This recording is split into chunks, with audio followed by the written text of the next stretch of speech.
Welcome to ENN. I'm Jessica Kunz. And I'm DelRe. This past week, the Call to Serve visited Edinboro University. Call to Serve is a nonprofit organization dedicated to teaching young adults the power of public service through local and national service trips, such as reconstructing houses in New Orleans for those affected by Hurricane Katrina. The Call to Service will be making several summer trips and welcomes all volunteers. For more information, visit their website, thecalltoserve.org. In need of a little extra excitement this semester? Then check out Greek Life. Spring recruitment is in full swing, and both men and women involved in social and honor sororities and fraternities are spreading the word on why they chose to go Greek. To check out Greek Life, stop into the Polk Center after 8 p.m. anytime this week or next. Students from each organization will be waiting in the lobby to meet you. A panel discussion hosted by LGBTQIA on the subject of bullying, harassment, and suicide in a democratic society was canceled due to the inclement weather. The group plans on rescheduling for a later date. The First Friday concert series, which attempts to hold a concert the first Friday of every month, will perform music for flute, guitar, and cello on February 4th from 12:15 to 12:45 p.m. in the Music Center's Recreation Hall. The concert will feature Edinboro music faculty members Leanne Wilstrom on flute, Jacqueline Black on the cello, and Eric Mann guitar, and is free to the public. Also on Friday, National Wear Red Day. The National Heart Association encourages everyone to wear red to show support for the fight to end heart disease in women. The university will have an informational table set up in the Student Center and will sell paper dresses to raise money for the charity.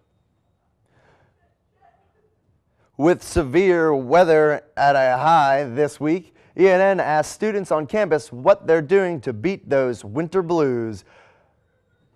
I like to play summer sports during the winter, like sand volleyball, but it's really more like snow volleyball. I like to get with a bunch of friends and we tie an inner tube to the back of a snowmobile and then we ride around some fields and everything like that, so it's a little bit of a twist, but it's a blast. You don't get hurt. I go tanning. I like to listen to summer sounding music like Rascal Flatts, Summer Nights. I try to do a lot of campus activities like basketball games, and I go to the movies, and I go over to my friend Alicia's house. And we'll be right back after this commercial. Got a hankering for fresh hand-tossed pizza hot out of the oven? How about some chicken fingers with french fries cooked to order? Wish you could start the day off with some warm, gooey cinnamon rolls? Satisfy your cravings at Norman's Deli and Pizzeria. Located in the College Park Apartments, Norman's is only a short walk from the Edinboro campus. But if you'd rather eat in, Norman's delivers throughout the Edinboro area. Just call 814-734-4747 and you'll get fast, friendly service. Norman's, now that's what I'm talking about.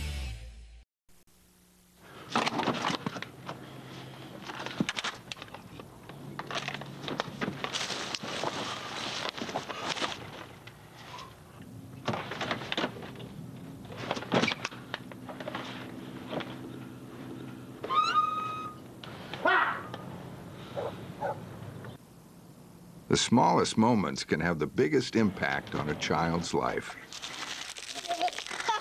Take time to be a dad today. Check it out, Dave.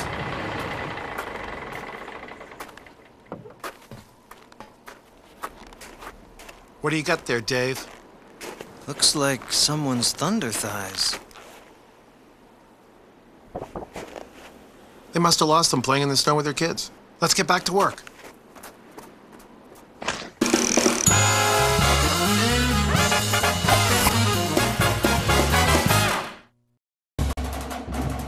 University.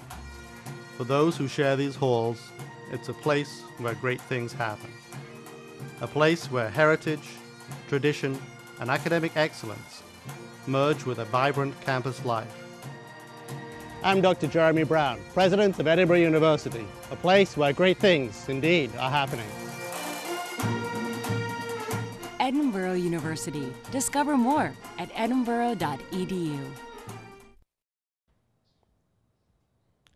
Hello everyone, my name is Dorean Churn, Chief Forecaster here at NN. Let's take a look at the week's forecast. As we start on Monday, we have highs 31 with the low 12 with snow showers likely. On Tuesday, we begin to get colder, folks. Highs 14 with a low of 6 with snow showers likely. On Wednesday, hump day, 11 degrees. Yeah, that's a cold day with a low of 10 with snow showers likely. As we begin on Thursday, we'll have cloudy skies, high 21 with a low of 8. Friday, cloudy skies again, highs 21 with a low of 10 degrees, but still with cloudy skies. Let's take a look at the forecast for the Super Bowl.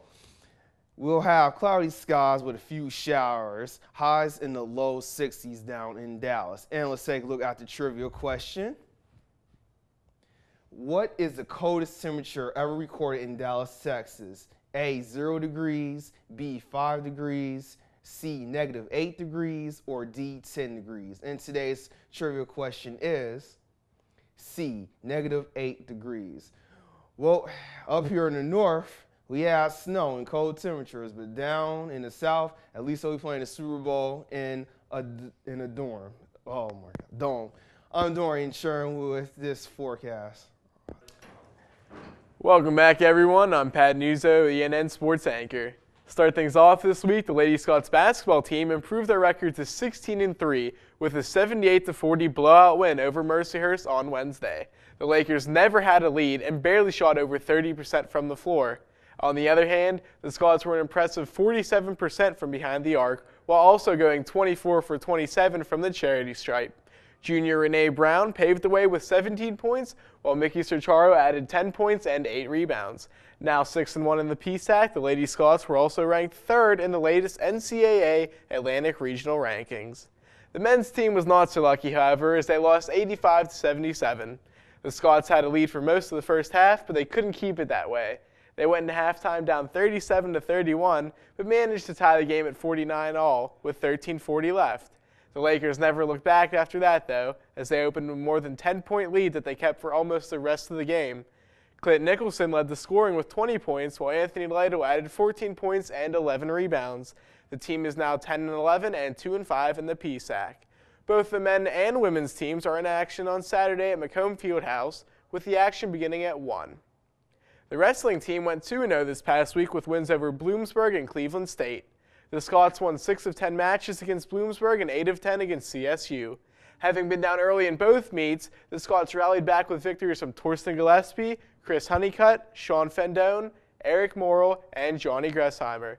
Gressheimer was also named EWL and PSAC Wrestler of the Week. The team is now 8-8-1, and they look to continue their 4-match win streak against North Carolina. The men's and women's swimming teams both enjoyed victories over Allegheny this week. Kate Marshner won 2 individual events, while also winning the 200-yard medley relay. On the men's side, Jared Malecki was victorious in 2 individual events, the 200-yard medley relay and the 200-yard freestyle relay.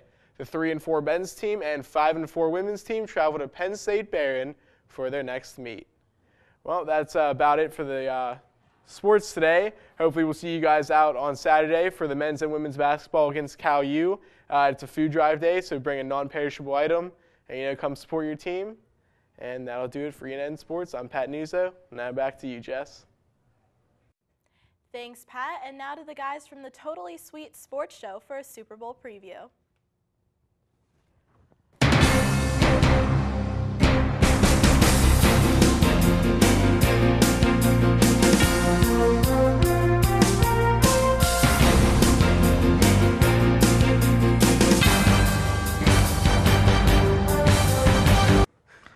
Hello, Edinburgh.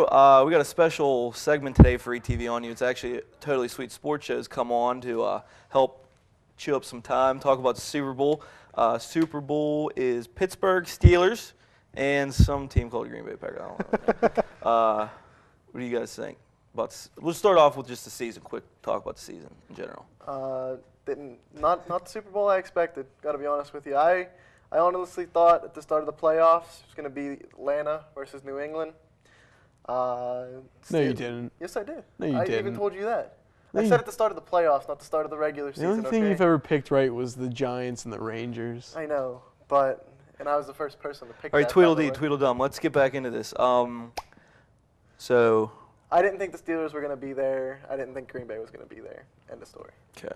Well, like I said before the show, Peter King from Sports Illustrated, he's a well-renowned writer, picked the Steelers and Green Bay, which surprises me. But he did rescind his pick for the Steelers before the playoffs. Now he looks like a fool because he's now picking them to win the Super Bowl. So no, there's a lot riding on this. Well, not so much riding. It's the Super Bowl. But there's a lot of cool things that goes into this. This will be the 7th Super Bowl win for the Steelers. They're tied right now with Dallas, old-time rival, for 32 all-time playoff wins. Yep. If we win, that'll be 33. That's the year the Steelers were founded. Ooh. It just keeps coming. There's a bunch of little cool things in there. Ben's Super Bowl 7. Or Ben's number 7, Super Bowl 7, all that. I think I heard somewhere that the Terrible Towel was made in Wisconsin or something like that. Right down the road. Really? Yeah. That's another little fun fact. Of course, they're making a green and yellow Terrible Towel for the Super Bowl. As well as a green and yellow rap by Lil Wayne. They say mockery is the best form of flattery, but it's just kind of sad. Like, I think, like, you know. The way I see it, they can make as many green and yellow towels as they want. I still think there's going to be probably 60-40 Steeler fans, if not more, because I think Steeler Nation is. Because most people from Wisconsin have never left the state. First off, second off, Pittsburgh is the best traveling team there is as far as fans are concerned. That's Let's move into the gameplay. We'll start off with defense. Tim, what do you know about defense? All right. Well, on the defensive side for the Steelers, obviously you got your two big guys, James Harrison, Troy Polamalu. No doubt about it, they're great players. However, people seem to be overlooking Lamar Woodley, and that's pretty bad considering he has 10 sacks in 6 playoff games, which leads the NFL, and not even Lawrence Taylor has ever done that. So I mean, but Lawrence Taylor's done something that Lawrence Timmons never has, although we can't mention that on the show. What do you think?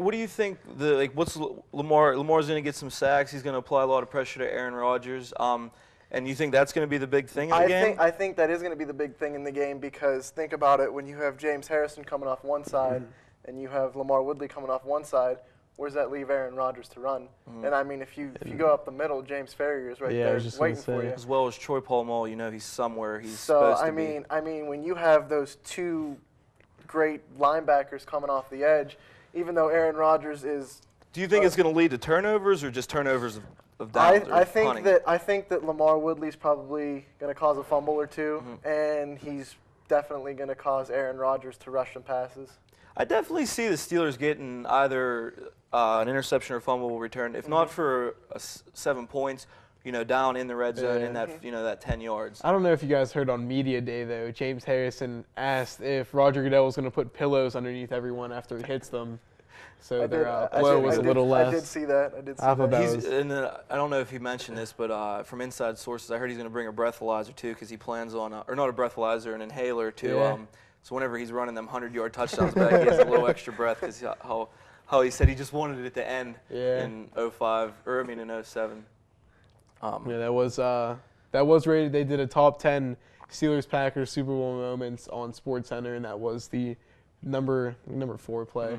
Nothing can beat the Santonio catch. What about Green Bay's side of the defense? In all honesty, I think that Green Bay has an advantage at the corner position because you have Charles Woodson, who's actually one of only 2 players who've actually ever played in a Super Bowl for Green Bay, and you have a guy named Tramon Williams who has been playing phenomenal throughout the playoffs. He's really stepped up, and especially with Bryant McFadden might not be able to go, that leaves you with William Gay covering Donald Driver, and I don't think that matchup works for the Steelers. He's old. Donald Driver's old, but he's still good. That's all. And then, of course, Green Bay has a great linebacker of their own with some nice long flowing locks like Troy Polamalu.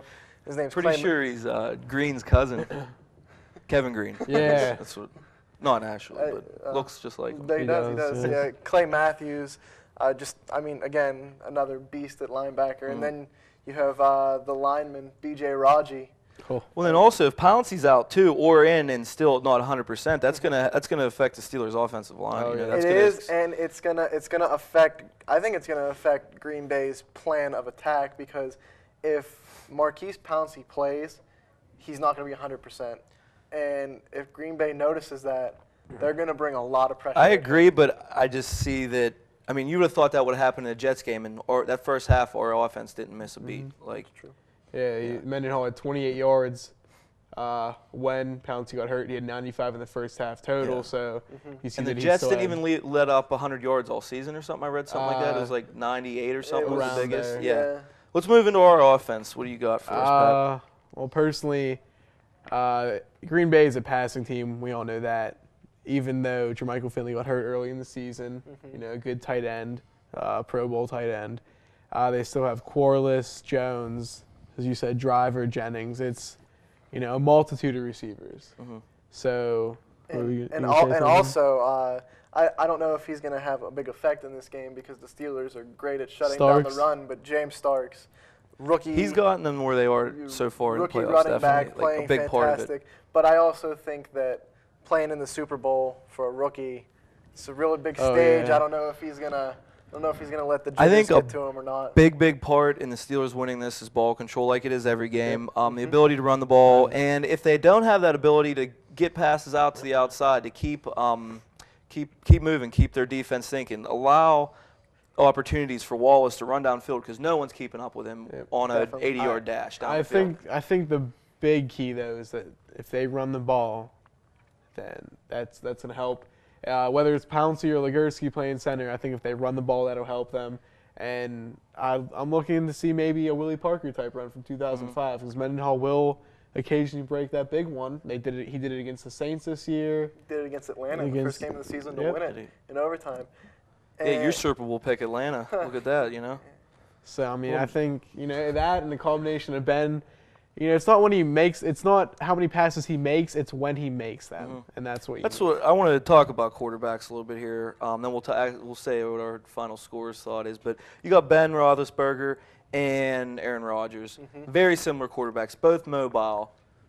Ben has the advantage though. They're both really good at what they do. But in every little category that I checked out, Ben's got it that much more, and I think that's going to be the big thing. I think that's going to be one of the big things, if not the biggest thing. The thing about Ben Roethlisberger is not only do you have to worry about him running out of the pocket, but when he gets out of the pocket, you have to find out a way to bring him down. He's like 6'3". The big thing is it's the Super Bowl. He's been there twice before. He's done it good. Who's your player of the game and final score?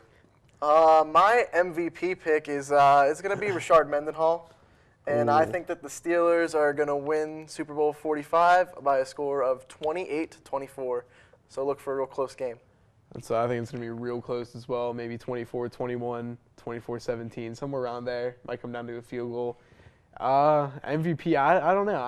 I would say it's time that Ben Roethlisberger gets one. Okay. I'm saying Steelers 33, get that 33rd playoff win, and Packers 20. That'd be nice.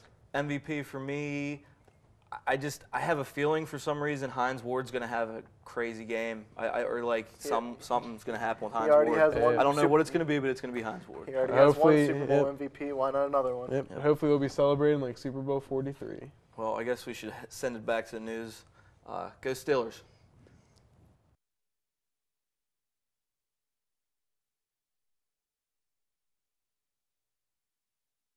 Hi, everybody. We just stole Pat from the Totally Sweet Sports Show, and we have Dorean, our chief weather forecaster. Looks like we're going to have a very exciting weekend this weekend because it's Super Bowl weekend. And you guys have any comments on that? I like how that flowed. I'm excited about the sun that's been out. Yes. So we deserve it. Too much snow. And if you have any family members in Chicago, man, they got hit hard. All that snow.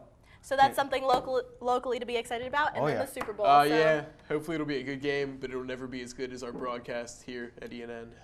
That's right. Straight. That's right. So be here next week, and we will be bringing you the news from around Edinboro. Thanks for watching.